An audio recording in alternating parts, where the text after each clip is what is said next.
Welcome to this week's edition of the Rebel One Sports Show. I'm John Moore, joined as always by Rob Giampapa. What a week, Rob. Man, it was crazy. There were some great games on the schedule this week. Let's just get right into it. Let's start with Madison 19 at Stonebridge. You were at this game. I was at that game. Man, it was slow going to start off with, but before I get into anything about the game, Madison has a guy, Wiley Counts. Guy number 2, he plays running back, he plays linebacker. That guy was all over the place. I mean, the first drive Madison had, basically he touched the ball every play. Wow. I mean, they just couldn't stop him getting down the field. He scores on the first drive.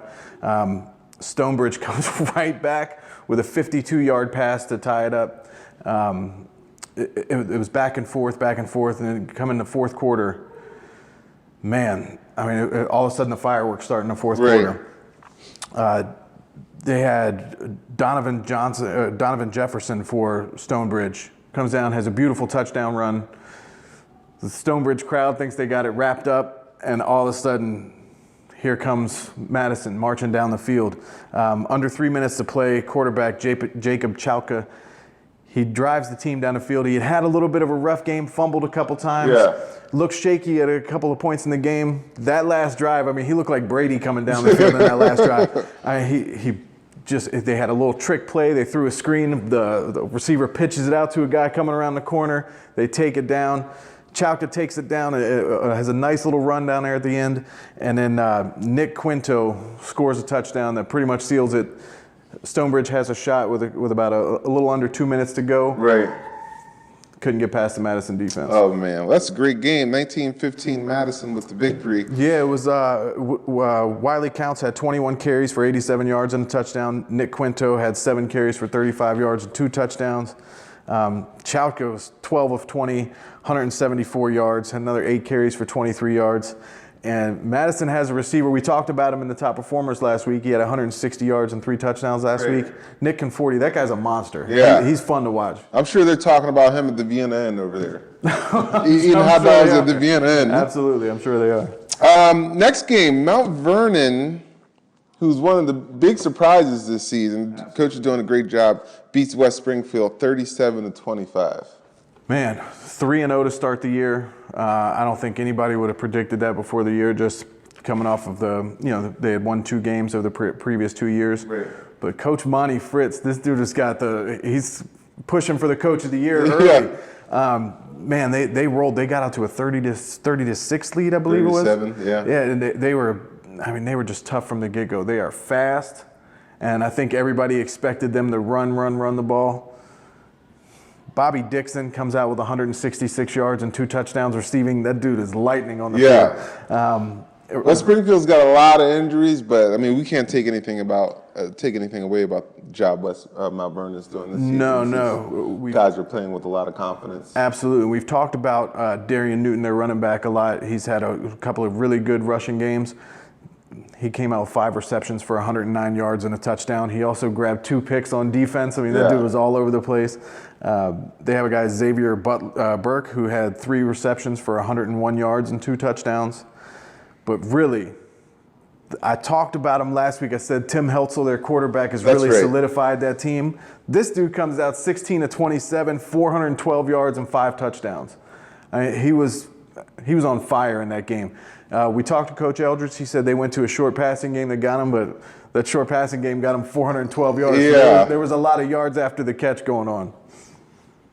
The next game, Robinson 45-7. Robinson's, if we're breaking the season down in quarters, first quarter of the season so far, Robinson, they look like they're going to be a favorite against everybody they play. I don't even know what to say about their offensive line. Their offensive line is unreal. And Reed Scarborough, nobody talked about him before the season as a running back. Again, we've talked about him as a lacrosse player, but this dude comes out for 12 carries, 107 yards. I think he had 3 touchdowns. Jaquez Stewart, 6 carries, 89 yards. Roman Lowry, 10 carries, 78 yards and a touchdown. They've got the 3-headed monster going on. And their quarterback's got the best passer rating ever. I mean, he was 3 for 3 again this week. He should. But the offensive line, 51 carries, 360 yards, and 5 touchdowns. We got to find a good nickname for this offensive line. Early, they got to find one and send it to us so we can start recognizing them the way they need to be recognized. I mean, it's unbelievable. 51 carries for 360, and it's crazy. And Woodson, I like Woodson a lot. I think they're much improved over last year's squad. I mean, there's nothing you can do with that offensive line when they get rolling. Well, Robinson's not putting anything on tape that other coaches are going to look at and say that, we can capitalize here and here. So, No. South Lakes beats Briarwoods 28-21. Yeah, I mean, South Lakes is on a roll right now. Samari Springs, he had 11 carries for 73 yards and a touchdown. Skylar Springs, 10 of 17, 155 yards and a touchdown. I'm sorry, that was for Briarwoods, those guys in that game. But Ben Maffey really couldn't get going in that game.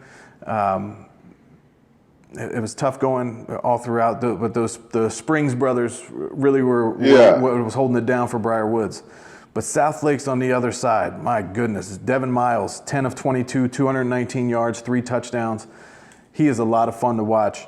They also had Spencer Alston, 17 carries, 118 yards and a touchdown, and then 7 receptions for 179 yards and 3 touchdowns. That dude was all over the place. Those big numbers. Yeah, I can't wait to see them live. I want to go and watch South Lakes. I can't wait to see them live. Potomac Falls, 46-14 over Falls Church. Man, Potomac Falls, we talked about that being a tough place to play. Falls Church, they're a good team. Potomac Falls is impossible to play in, apparently. Man, their quarterback, Hunter Lawal, was 6 of 8. I mean, 6 of 8 for 175 yards and 4 touchdowns. I mean, how do you... I don't even know how it's possible. Those are Tecmo Bowl numbers. Pretty much. And then their senior receiver, Kayvon Chase, 5 catches, 140 yards, and 3 touchdowns. So of the six completions they had, he had 5 of them. Right. That guy's on a tear. But averaging 30 yards a pop. And Falls Church was up 14-13 in the second quarter. And then Kayvon Chase went nuts, had all 3 of his touchdowns in the second. Halftime, Potomac Falls was up 40-14. So they went from being down 14-13 to being up 40-14 in no time. Yeah. They're going. You got to look out for those guys. Woodgrove blanks Loudoun County 49-0. I'm tell you what, their running back Chima Kapadwa. I'm sure I butchered that. It's a great name either way. Either way, 7 carries, 102 yards and touchdown. He's tremendous, but man, I really like their quarterback, Mike Kovich. I had a chance to watch them a couple weeks ago. Mike Kovich he's really good. 17 of 21, 245 yards and 2 touchdowns. He also had a rushing touchdown in there. They had a receiver, Russell Blackwell, 5 catches for 94 yards and 2 touchdowns. Woodgrove is tough. Woodgrove it's going to be tough to beat them out in Loudoun this year. And last but not least, Stewart, 50-46, which may have been the game of the week. All right, so I had a chance. Stewart's got a new head coach, Clarence Martin. I had a chance to talk to him a couple weeks ago. He told me, he said, I came in, the cupboard wasn't bare here. He had a bunch of talent there already. A lot of people overlook Stewart completely. I'm going to tell you what, 50 points, I don't care what the game is, I don't care who you're playing. You drop 50 points, you got something going on. But they did that playing their backup quarterback and running back. Oh, wow. They come out there, sophomore wide receiver Darius Easley has 146 yards and a touchdown. Elijah Jeffries had 65 yards rushing, 65 yards receiving and a touchdown.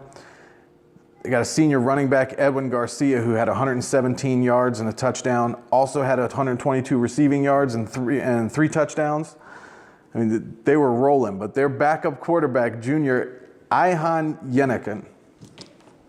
That could be butchered too. Absolutely. 22 of 37, 333 yards and 4 touchdowns. That could be the stat of the week. And that guy's your backup. That could be the stat of the week. Absolutely. They were rolling. Herndon puts up 46 and keeps it close. Yeah. Tough loss. If you wanted to see offense, that was the game to go to. 96 points in that game, that was the game to go to. All right. Legit Sports Stats. That's a company that we all know pretty well, and we would like everybody else to get to know well. Absolutely. They do good work with statistics on all the high school sports in the area, namely basketball, but they're branching out. So we had a chance to sit down with the owner of Legit Sports Stats, Marcellus Bowie, and have a look. We are here today, joined by Marcellus Bowie, the owner of Legit Sports Stats. How you doing, Marcellus? Doing well. How about you guys? Great, man. Hey, we're big fans of you guys. We've seen a lot of your stuff. Obviously, we've been at some games that you all did too. You guys are terrific, especially during the basketball season. We caught you guys, and you are very thorough. You get everything done. I always like seeing games that you guys get done. Thank you. Now, let's talk a little bit about, analytics and stats have exploded in the NFL and baseball and basketball, but it's filtered down to college and now into high school. Definitely. So, when did that shift happen for you? When did you start to see that shift in the high school sports too? I saw that shift when I was in college. 6 years ago, I was actually a student at Virginia State, and the sports information office needed some interns. So I decided to get involved, and from there, actually ended up being introduced to someone from Nike and talked to him about getting involved with the EYBL. Ended up being one of the youngest statistician on the EYBL circuit before they were on ESPN and all this hoopla. So I got to see, Jabari Parker, Andrew Wiggins, all those guys 6 years ago. And I noticed how much attention those Nike reps paid to stats and how much, college coaches really wanted to know what guys were doing on the court. So once I graduated college, came back to Northern Virginia, thought this was as good of an area to start a business as anywhere because there's so many high-level athletes here. So that's when I really noticed that stats were really important. Marcellus, take us through your game day process as a company. Okay, well, when the game first starts, we're always trying to find the rosters like anybody else. We find those rosters, and then we get to the games probably about an hour early, talk with the coaches a little bit, find out what they really need to know, and then we provide them stats each quarter, each half, and at the end of the game. That's full stats, pretty much everything that happened on the field with a play breakdown. So they'll have a play breakdown of, with how many runs they had during that quarter, how many times a guy was targeted, all those kind of analytics that coaches really need to know to, perform, produce at the highest level. Right. Man, that's excellent. Well, you guys do a ton of basketball all over the place. As far as like football goes, we know we've talked about getting more into football. Right. And obviously football season right now is going crazy. Yeah. What kind of stats do you provide for football that might be able to help coaches and things like that throughout the season? Well, I think the biggest thing is the play breakdowns. I know that football is so situational. So if you know that, they're probably going to run on third down, that definitely helps your coordinators. Coordinators are going crazy trying to figure out what plays they're going to run or trying to set up something for the next quarter or for the same situation in the following play. So I think those play breakdowns really help coaches be ready for any situation in the game. Okay. What's kind of the end game of your company? Are you looking to, do stats for an array of sports? Or? Definitely. We started with basketball just because that's what I knew. That's where I had the most connections. But we've, branched out into football, and now we also do lacrosse. And we also cover soccer and volleyball for Washington Adventist University. So we're looking to get into an array of sports, collect as much information as possible, and definitely provide as much exposure as possible for athletes in Northern Virginia. I'm from Loudoun County. When I was in high school, quick tidbit, a guy at our school had the most tackles for loss in Virginia history. Thomas Malabi had 48 tackles for loss, and nobody knows that he has the record. But ended up going to Cal University in Pennsylvania. He was an All-American, but I think if people had have known that, he would have gone to one of these other big schools that's on TV every Saturday. So I would like to provide exposure for more athletes in our area. Okay. Well, like we talked about earlier, football is a hard sport to keep up with the stats. There's so much going on. What's the preparation like? Is it different from covering a basketball game for you? Is it different from providing stats from a basketball game? It is somewhat different, but we have the luxury of having a press box with 6 other people in it. The game is somewhat slower, so it is easier for us to cover all of that information just because we have more time to cover it. Of course, in sports like basketball and volleyball, the pace is so breakneck. So it's like you're trying to get everything at one time. So those can be tough. But football, we do get a chance to get everything and make sure the coaches get all that information too. So. You talked about the tackle for loss record. Are state statistical records, are they easily accessible? Is there a place where you can And they're not, and that's one of the reasons why I did get into the industry, because you go on Max Preps and you're trying to find everything, and maybe the coach was so busy coaching he didn't have enough time to get all the stats in. Right. Or you go to the Washington Post and that's just for the DMV area, so there's nowhere where you can really find all of the records. So hopefully we can help. So I can still tell people I have some state records. Yeah, please don't. Well, you and I have talked about basketball several times. Yes. There's a lot of good basketball in the area now. Plenty. What are you looking forward? Who are you looking forward to see this coming basketball season? This coming basketball season, well, first of all, of course, high school is huge in the area, but we work with the Premier Youth Basketball League. That's something that we're really trying to spread the word about. They have an immense amount of talent, like some of the most talent probably in the area. The majority of their kids end up going to play in all these WCAC schools like DeMatha, O'Connell. And the games are phenomenal. They play pretty much every Saturday, every Sunday. They're opening up a girls' league now also.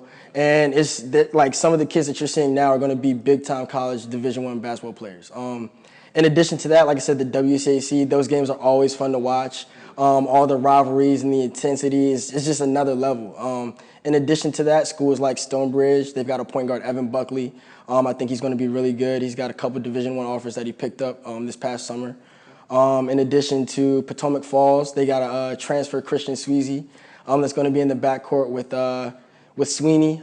That's going to be a really fun backcourt to watch. I think there's going to be a lot of good teams in the area, so it's going to be one of those like the NFC East used to be. It's like everybody's going to beat each other up, so it's going to be an interesting season to watch.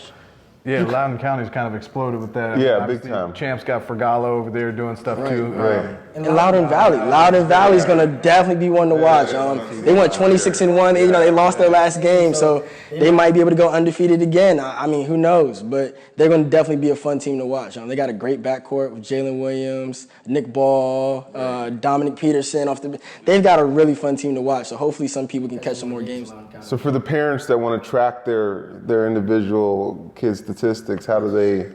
Well, they can go to legitstats.com and contact us there. Coaches can always get in contact with me with my phone number or through my email, mbui@legitstats.com. We love to work with as many people as possible, and hopefully that can help get them in front of some college eyes. Because that's really the end game for all these kids. Everybody wants to go to school and have the best opportunity possible. So hopefully the more people that see them, they can get those opportunities. Excellent. Well, man, thank you for coming out and joining us. Definitely. Thanks for having me, guys. And actually, I want to give you guys some Legit Stats t-shirts just in case. So if somebody says, you guys aren't legit, you can be like, nah, Mr. Legit gave us some shirts himself. So here you go, man. Very appreciative. Thank you. Got one for you too, John? I hope it's a 3X. Oh, man, we can get you one of those. You're going to have to just look like the strongest guy in the room. Very cool. Yeah. Excellent. Marcellus Bowie, Legit Sports Stats. Man, John, you were at the game of the week. Westfield, South County. It lived up to everything. It was crazy. It was all the hype around it. Westfield, the dog pound was out wearing red, white, and blue.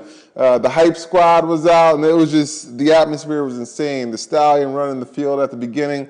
You had multiple media stations out there covering the game. So 17-13, Westfield gets the win, championship high, back at it again. They've now won 15 straight games dating back to their Week 2 loss to South County last year, a game which the guys at Westfield will tell you that they weren't at full strength for one reason or another.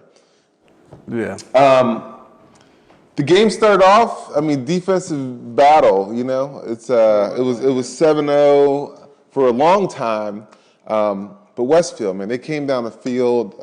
Their all-star kicker, Brian Delaney, uncharacteristically misses 3 field goals. I will preface that saying I watched this kid on kickoff kicking field goals through the uprights. I saw him bounce one off the goalpost. It was consistent, no chance at running anything back. So that being said, he did miss 3 field goals, redeemed himself at the end, hit a big field goal towards the end of the game to kind of, sealed up a little bit. But this game had everything. It had big plays. It had a lot of big defensive hits. Both of these teams are solid on defense. I thought South County, the tempo they play, when they get on the ball quick. They're making Chip Kelly look like he's right. Trying to waste clock. Right.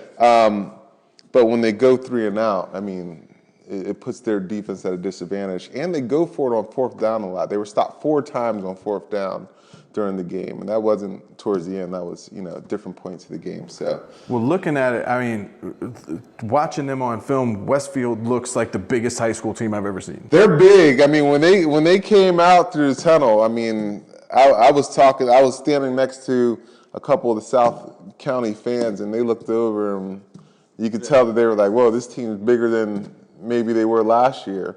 But yeah, I mean, Ramon Johnson, the quarterback, he's back. He had a couple nice runs, but I mean, South County's defense is right there. They were kind of bend but don't break for a majority of the game. One of the biggest points of the game, the second half, quarterback Michael Salisbury for South County, they couldn't really get anything going with him, so they moved him back to the slot, which you feel is probably a more natural position for him. Absolutely, yeah. And backup Jack McDaniel, second week in a row. He brought him back against Briarwoods and throws 2 long touchdowns to this kid Seth Dunn, who, if you haven't heard of Seth Dunn yet, You will soon. you will see him. This kid has got wheels, he's got hands, he's an athletic kid, but at the end, a little too much Westfield's defense. They came up with some big hits, big interception at the end of the game that sealed it, and 17-13 was the final. After the game, I got a chance to catch up with Coach Kyle Simmons, and this is what he had to say. Coach, congratulations. Big early season tests. What'd you think of the game? It was a battle. It was a battle, and that's the way we expected it to be. I was interested to see how we would stand up to that challenge. I think we did a pretty good job. Made plenty of mistakes for the second game of the season. Left way too many points off the board that we should have had. But when it came down to it, we made plays when we had to make plays and came out with the win. Talk about that 3 missed field goals. What's the feeling in the huddle after you get back there, you get the ball downfield, you come away with nothing? Well, I have a lot of faith in Brian, and it was not only the field goals, but the kickoffs that were really crucial to us. And so missing 3 and then getting that last one and then kicking the kickoff into the end zone was 2 big plays by him for us. Didn't give them a chance on a return and certainly put us up 10 points there at that point. So huge for him. Talk about that defense. Looked like you guys were in their backfield a lot tonight. They were dog tired, man. They were really tired, and I was just, but you stand there and you watch them play, and they're still hitting hard. They're still running to the ball. They're sucking wind, but they're giving all they got, and that makes you really proud as a coach to see your team do that. Well, Coach, congratulations. We'll look forward to seeing you guys next week. All right, thank you. Yep. So once again, that's 15 straight wins for Westfield football. Rob, let's get into some other scores from around Northern Virginia before we move forward. Man, well, Centerville, they went into Fairfax 55-6 over Fairfax. Centerville is on a roll. That pains me. Yeah, they're on a roll though. They're you can't stop that running. Their offensive line is pushing with Robinson. Yeah. Chantilly was over Lee 42-19. Dominion over Rockridge 29-6. Hayfield in a close one 26-20 over Tuscarora. We talked about the Stewart game. That was crazy. Yorktown 35-0 over Wakefield. That was a bit of a shock to me. Hilton keeps rolling right now. They bounce back. More Ricky Slade. Yes. I watched some of his huddle clips the other night, just having a conversation with somebody, and I mean, that was his sophomore year I was watching, and he's got clips that are pushing the Reggie Bush table. Oh yeah. He puts them in a position. I mean, out of the backfield, catching, running. It doesn't matter if he gets in open space. It's trouble. Yeah. 34-13, they won over Patriot. Loudoun Valley, 35-17 over Heritage. This man Tyler Hunt, 28 carries, 157 yards, and 3 touchdowns. He's unstoppable right now. They go into champ next week, which would be a really good game. But Broad Run, 28-3 over Langley on Thursday night. John, Broad Run has a guy you will love to see. Meech Hembry, running back, 22 carries, 178 yards, and 3 touchdowns. He's got 697 yards on the ground in 3 games. Man. That guy is a wrecking ball when he's back there. They're going to be a lot of fun to watch for the rest of the year too. But we don't want to just we're gonna switch gears completely and absolutely. Volleyball. We haven't gotten around to it yet this season. It's been a hectic couple weeks for football, but we are watching volleyball. So Absolutely. talk to us a little bit about what's been going on. Well, there was a big matchup, Langley versus Stonebridge this week.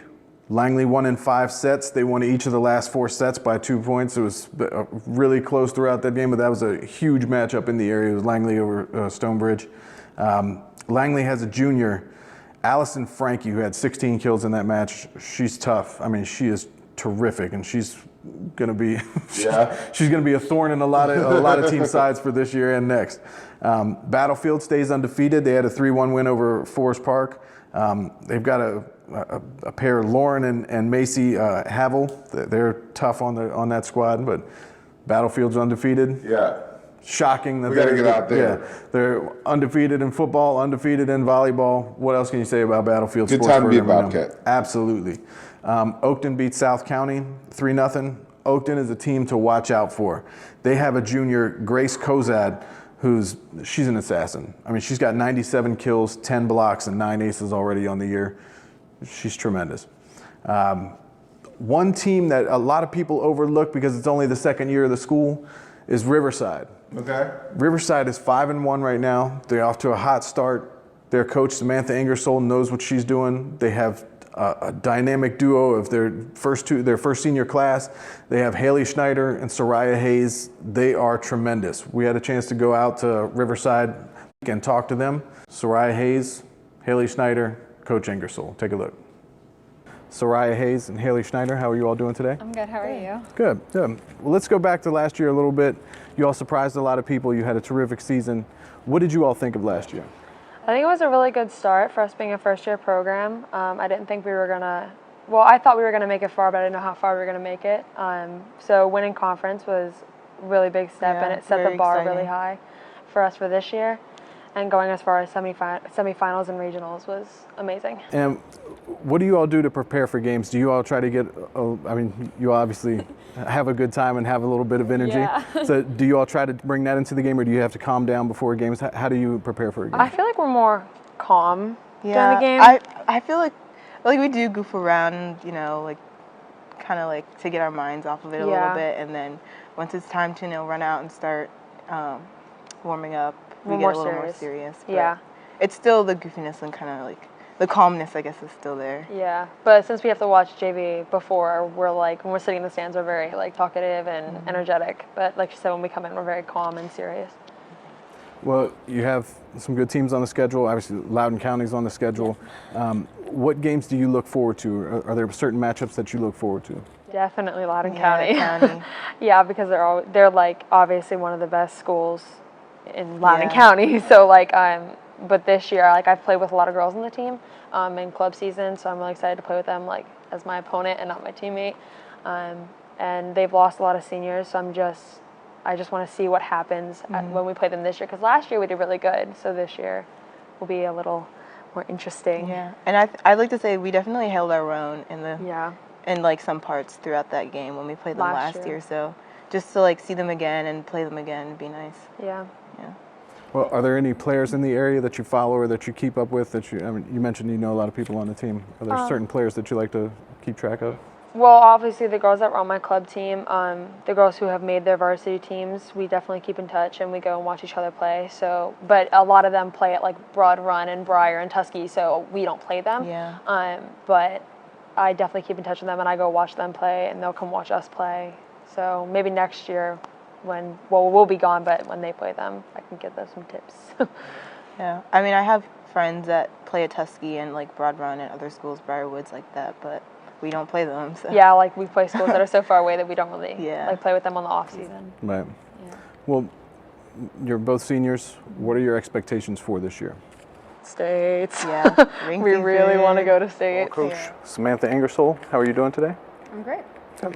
Well, last year was obviously the first year of the school, first year head coach. How did the year live up to your expectations? A lot of it was not having expectations. I mean, first job as head coach. Yeah. I'd been an assistant for 5 years, so my biggest thing was making that transition myself and learning how to bring together 3 different schools worth of kids. You know, a lot of them had played club together, some of them had been in middle school together, but taking what they'd done on other teams and putting it together for a successful high school season was pretty much the only goal I had. Okay. Well, you all had a very good season, especially for a first-year school. You had a terrific season. What were you most proud of about your team last year? I think a lot of it was the fight. There were some games where, especially the conference championship game against Brentsville, went 5 sets. Any match that goes 5 sets is going to be a tough battle. And it came down to every single point. Each point mattered. Every play, girls were going after it. They were diving. I had one girl injure herself with avulsion fractures going after them. And it was just, the team came right back after it and said, okay, well, we got to get it done without her now. Well, I'll ask you kind of the same question. What did you learn about yourself as a coach in that first year? I think part of it was there's a difference in how you interact with them as a head coach versus an assistant coach. And while I absolutely love all of my kids, there's no question that there's a difference in the hierarchy. I don't talk to them like I'm their friend, but I do get to know them personally while still maintaining that, when it comes down to it, I'm your coach. I'm going to make you work, I'm going to make you push yourself. But at the same time, I want them to know that I do care about them as more than just players. Volleyball's a little bit different from all the other fall sports because of the club aspect of volleyball in the off-season. So how difficult does that make your job, or does it make it easier for your off-season programs? In some cases, it makes it easier. In some cases, it's more difficult because it all depends on what system everyone else is playing. Because you can go into 5-1, 6-2s, you can do 4-2s, you can do 6-6s, you can do whatever you want in club. And then taking 4 or 5 different defensive systems, offensive systems, and bringing that back and getting them to play one together is sometimes the most difficult. But the best part is they're touching a ball year round. They're getting their reps, they're getting their touches, they're staying active in the sport, and they don't lose that for 6-9 months in between. Well, everybody around knows Haley and Soraya. They know them as terrific players. But who are some other players that we should be on the lookout this year? Who's poised to make a big run this year? Quite honestly, I think a lot of my kids can do it. We have a solid back row in Brooke McLaughlin that we pulled up from JV. We've got Courtney Miyashiro back, and we've got Lauren Klass back. That is a tough defense to beat. And I think that people are going to see a scrappy defense from us that is tough to put a ball down on. And then we've got 4 people that I'm running through setting. So we've got several hands options that are all going to benefit us in some way. And then we've got our offense. Soraya and Kendall Box are running our middle, and both of them can put a hurting on somebody. I've got big blocks on the right side. I've got Hannah Wilkinson is back, so she can play outside or right side. I've got Maddie Mandanis playing right side. She's tall and can put up a huge block on people. And I've got Ashley Shaberg back. She's a unique right side in that she can hit with power as a righty down the line. And a lot of people don't expect that, and it worked to our advantage last year. And then on the flip side, on our outside, we've got Haley and we've got Christiana Stevenson. We have the complete package, and it's just going to be exciting to see what they do from last year and then push it for this year. Now it's time for our segment 5 for 5, where we preview 5 games and pick a winner. Yeah. How did we do last week, Robbie? Last week, we pushed on 2 games. We were both right about Robinson and Lake Braddock winning. Okay. You couldn't have been more right, and I couldn't have been more wrong on Woodbridge Battlefield. Battlefield won 35-0. So I was terrible on that. I did, however, come out on the Westfield and the Mount Vernon. I picked those 2 right, so I'm over you 2-1 at this point. Thank you, Coach Eldridge. This week, Centerville Broad Run. Julian Garrett is a running back for Centerville, incredibly tough. Broad Run has Meech Hembry. We talked about him earlier. Tough. So that's our first game. What do you got? I'm going with Centerville. I think Centerville, the feedback I'm getting from other coaches that have seen them or played against them is saying that they're going to be really tough to beat. And the scores that they put up the first 2 weeks speak for themselves. So yeah. I'm going to take Centerville here. Good, because I'm going to take Broad Run. Okay. I'm going with Meech. I can't. With a name like that, I can't go against it. Stewart at Annandale. Wow. I was really disappointed in Annandale's performance against Centerville. That being said, we just talked about how good Centerville is. But I still have a lot of faith in their own little three-headed monster they got going on down there. I think that Annandale finds a way to win this game. All right, I'll take Stewart in there. I think coming off that 50 points that they put up on Herndon, I think they're going to come out strong. So I'll take that. We'll go to Dominion at Woodgrove.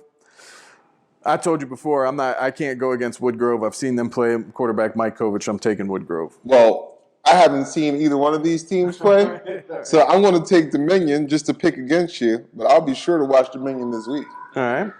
Osborne Garfield. Wow. At some point, I kind of feel like Osborne is going to catch some stride, so I'm pulling for him. Great group of kids down there, so I'm going to go with Osborne. All right. I'll take Garfield. The last one, it's got to be the game of the week. Robinson at Lake Braddock. I mean, I'm upset I'm out of town this weekend. This is the game that I kind of had circled on calendars. I mean, like the Battle of Burke. It's big every year, no matter if the schools are at their best or not. And it looks like both teams are at their best going into this game. So, man, I'm not picking against Robinson, not at this point. So Robinson is my pick there. Good, because I'm taking Lake Braddock. I'm going to tell you what, that running back duo that they have. You're picking against Scarborough? He's football, he's wrestling, he's lacrosse. I know. I like that kid a lot. But, man, I'm telling you right now, Lamont Atkins and this man, sorry that they got – that dude is the fastest guy I've seen on a football field this year. I saw him pull away from somebody in that league game. It was unreal the way he pulled away from people. Yeah, I'm going. And Ty Crabb, that guy's got a little cam to him. He's got a little bit of swag to him. I really like that guy a lot too, so I'm taking them. Well, it's going to be an exciting game either way. Absolutely. I can't wait to see the highlights for it. No. But thanks for joining us again this evening and this week on the Rebel Run Sports Show. You can see us always on RebelRunSports.com on demand, on Comcast Local Channel 2 in Prince William County, Channel 28 in Reston, and we will be back next week. I'm John Moore, Rob Jan Pop. And we will leave you now with our top play of the week. This week's Rebel Run Sports Play of the Week is a combination of none other than Hilton High School's Ricky Slade. In their game against Patriot, Ricky Slade gives the same move to 3 defenders. Come on, son. Then in the second play, he busts through the defensive line for a long touchdown run. If you have a play of the week, send it to us at highlights@rebelrunsports.com. Thank you and see you next week.